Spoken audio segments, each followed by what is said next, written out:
Greetings and a warm welcome to everyone. I am Ria, the assigned moderator from Clirnet. It is my sincere pleasure to extend a heartfelt welcome to all the delegates joining us from across the country. We are indeed fortunate to have the valuable support of esteemed doctors, and I express my deepest gratitude to each one of you for dedicating your time to be with us today. Allow me a moment to introduce our platform Clirnet. It stands as one of the largest live digital continuing medical education platforms in India, providing a space for doctors to create and share medical content. Now, I would like to extend a special welcome to today's esteemed speaker, Dr. Amitav Banerjee sir.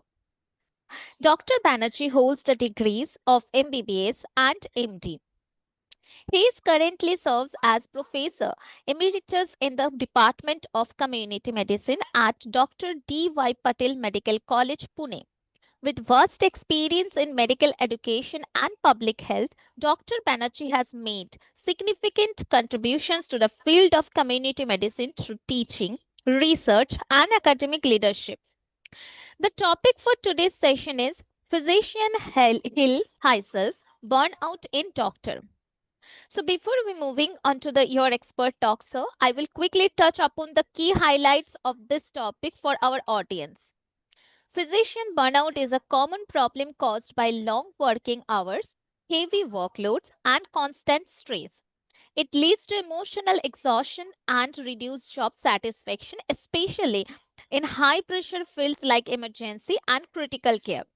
Addressing it requires system level support, mental health care access, and teamwork to protect both doctors' well being and patient safety. So, without any further delay, I would like to hand over the session to our distinguished speaker for today's session, Dr. Amitav Banerjee, sir. Kindly proceed with your talk. Over to you, sir.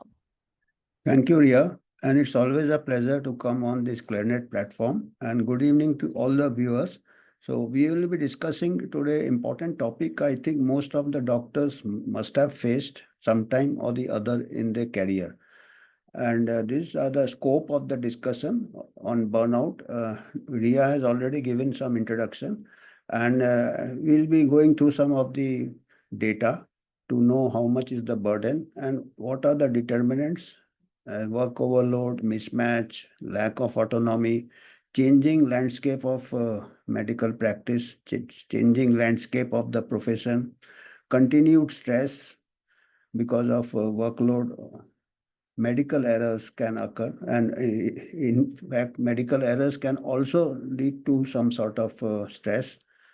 Preventive and control measures we'll go through rapidly. So this burnout is a quite a debatable diagnosis also, because though it was recognized since the 1970s, it's a combination of signs symptoms with in people who did not have any prior mental health problems. ICD-11 has given it some authenticity, and it has still classified it as a phenomenon, not exactly a medical condition. So it's defined in ICD-11 is defined as a syndrome resulting from chronic workplace stress that has not been successfully managed. It is classified as occupational phenomena, not a medical condition. So it is still sort of being, and it's more of a management problem perhaps, but it affects health of doctors and it affects the well-being of patients also. And these are the signs, symptoms: exhaustion, feeling of exhaustion, exhausted, mental distance from the job, detachment. I mean, no pleasure in the job or no satisfaction in the job, lack of job satisfaction, and it affects the efficiency of the doctors. So it is definitely, it affects medical care, patient welfare, it affects public health.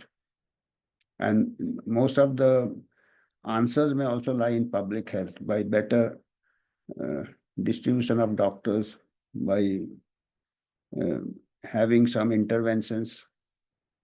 And how do you measure it? Because it's as it is, it's a debatable year, so we require some good measurements which are uniform, so that we can compare, because this is another problem. So earlier, this was a massless burnout inventory, 22 item scale was used earlier, but now uh, a more standardized recent scale, the Copenhagen burnout inventory, is being used. And this scale comprises three dimensions. There is a personal burnout, work-related burnout due to work stresses, and client-related burnout. It is used in any profession where there is interface with people. So in the medical context, it will be patient-related burnout. Large number of patients or patients' behavior, there are a lot of violence against doctors, there is a lot of litigation against doctors. So that also may contribute to burnout.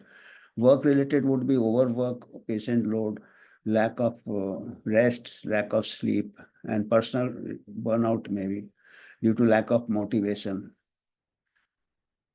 And this scale has been validated, and all these three dimensions have been shown to show good reliability and validity. So this is the scale used nowadays.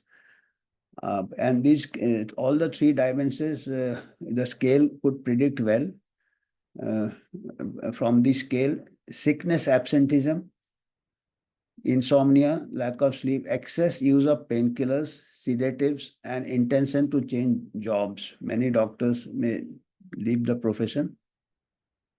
And this is important to know what is the prevalence of burnout. Some crude estimates can sketch the burden of burnout about medical professions, because it's difficult to measure. An Indian study reported high prevalence of burnout in 45%, scoring high on emotional exhaustion. So this is the one of the important sign of burnout. Emotionally drained. 65 or almost 66% scoring high of depersonalization. Depersonalization means you do not feel attached to your patients, attached to your job. I mean, lack of motivation. And almost 87% scoring on personal accomplishment scale. This is lack of job satisfaction. In other studies, burnout scores range from 16% to 86%, because the work environment may differ from place to place. Doctors in private practice or having private clinics or private ownership have less burnout, because one of the main predictor of burnout is autonomy, where doctors have more autonomy, more decision making power. Their burnout is less. When they are in a setup where they don't have any autonomy, that is the strongest predictor of burnout. So that's why the scores range from 16% to 86%. The work environment is the most important. And the mean score is around 50-57%. So this is a recent study, I think, published in one of the Nature journals. Then a burnout prevalence of 30 to 76% has been reported among medical residents around the world. Of course, medical residents are the most stressed out because the workload is more. And nowadays, I have been a medical teacher for almost 3 decades. I find the students nowadays don't have that endurance, that resilience, because most of them are from very good families, very well sort of have had a very cushy life, and the medical suddenly thrown into a profession which is 24 into 7 can be quite stressful and a change. So that may be one factor, the social changes in the medical profession, the doctors, their background. So these are the major determinants of burnout. The job demand resources, JDR model, is one of the explanatory models that on one hand is the demands of the job and the other hand are the resources. This explains well the burnout components like emotional exhaustion, depersonalization, and reduced achievement. Job demand, as you know, in government hospital, the job demand is patient overload and very few doctors. There is a mismatch. So job demand and the resources are the health resources. Doctor resources, number of doctors are less in the public sector. And the other resources like paramedicals are also less. Equipment sometimes are not functioning. So beds may be not available in many government hospitals, in remote hospitals, in district hospitals. Um, so the doctor is overworked. Job demand and the not only resource of doctors, resources of paramedicals, equipments, beds, and other supporting. So JDR model very well explains this in understaffed hospitals, and in corporate hospitals again the demands are nowadays most of the corporate hospitals are driven by business model, and now equities are also coming. So we will be having pressure from the management, the owners to increase the business. So there the stress is on having a higher bed occupancy, to have higher number of procedures, number of investigations, and there is a pressure to perform. And then again, in the corporate setup, there is less autonomy to the doctors. The management policy may conflict with the policy or the ethics of the doctor. So these can also lead to burnout. And the doctor doesn't have choice because the job security also factor also comes into play, and there's a lack of job satisfaction. Then JDR model, the various conflicts of interest one can say. The JDR model works on demands versus resources, as we can see. Physical or psychological. Demands can be physical as well as psychological. Physical means, of course, the number of patients you handle, number of wards, number of procedures you have to do, physical demands, and psychological. Psychological means you are faced with sometimes terminal patients, patients with bad outcomes. You are to counsel the relatives. Some of them may get hostile. So those are the psychological stressors. And sometimes you may make some error for which you may feel guilty. That is known as the second victim syndrome. So that also can drain you emotionally and psychologically.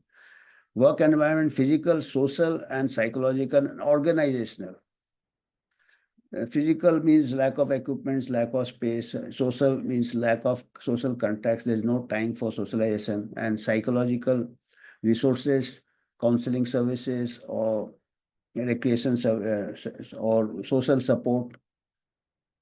And psychological resource constraint can be created because of the stigma associated with seeking help, psychiatric help or psychological counseling. That can also compromise your resources, psychological resources. And of course, organizational, if they are not good leadership, particularly in corporate setup, you require very good leadership, human resource department, management, right? They should involve the doctors in decision making, in planning.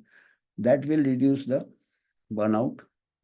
And the next point is on that only, self-determination theory, that is autonomy.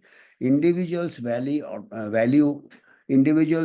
autonomy, competence, and connectedness in the workplace.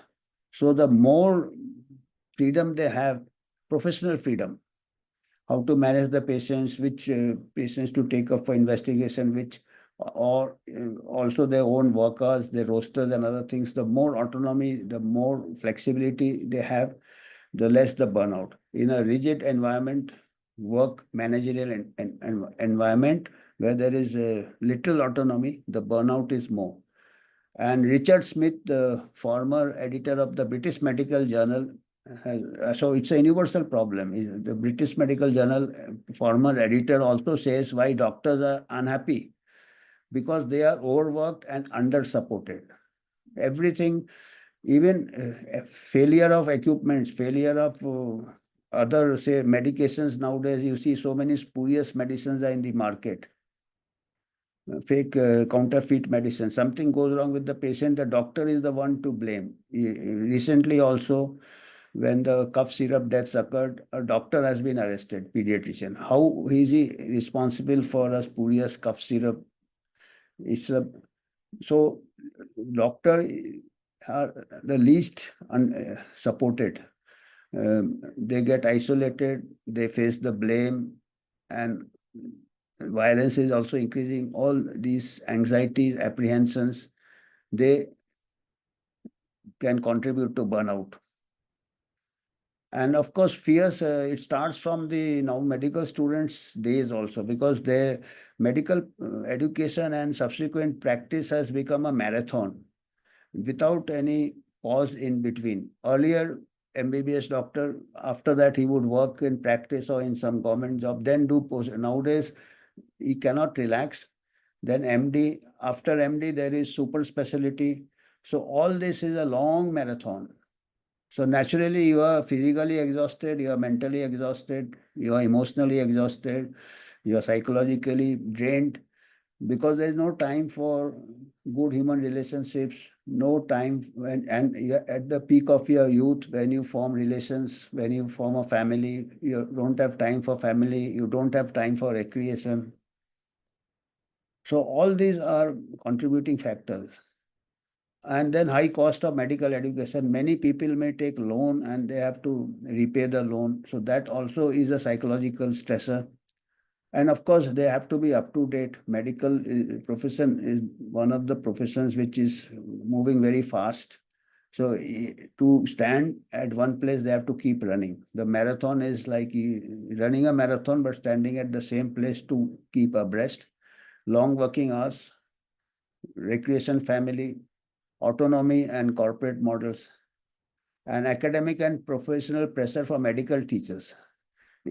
Earlier, academics used to be a little relaxed, but now there is a lot of pressure to most of the institutions are vying for rankings, NIRF. So there is a pressure to do research also, which is not actually doctors. Basically, traditionally, they were supposed to teach, they were supposed to see patients, they're supposed to do operation, OT duties, emergency calls. And on top of that, now they are expected to do research and publish the research.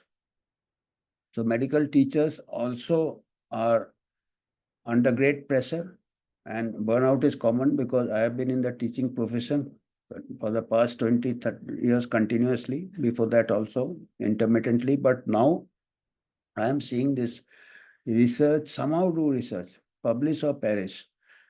That is something not very realistic, actually. You don't, researchers are full-time job and you expect a busy doctor to do research. This adds to the burnout. And it's not easy to do research. I know I've been a researcher myself. And I have not been in direct clinical practice, but I can appreciate the research for clinicians, how difficult it may. I started my career in anesthesia. I worked for a few years anesthesia. Then I switched over to community medicine. Maybe I got burnt out, I don't know, but I switched over. But now when I see the same research standards being applied to clinicians, I can understand that the stress, they adds to the stress. So we have to think, these policymakers, the academic bodies, the accrediting bodies, they all have to think on the unrealistic expectations that you expect doctors to be superhumans. I mean, this is something unrealistic. So this is the impact, which has a public health impact. It affects the efficiency, poor physical and mental health, poor patient care. Definitely, patient care gets affected because there is depersonalization, there is detachment, there is emotional flattening. And a doctor-patient relationship goes on the warmth of the doctor and warmth of the patient. It's a dynamic thing.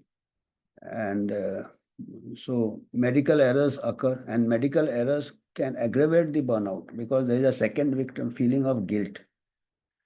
Then psychosomatic problems due to burnout, insomnia, irritability, and insomnia again aggravates your poor mental health and poor physical health, poor emotional irritability,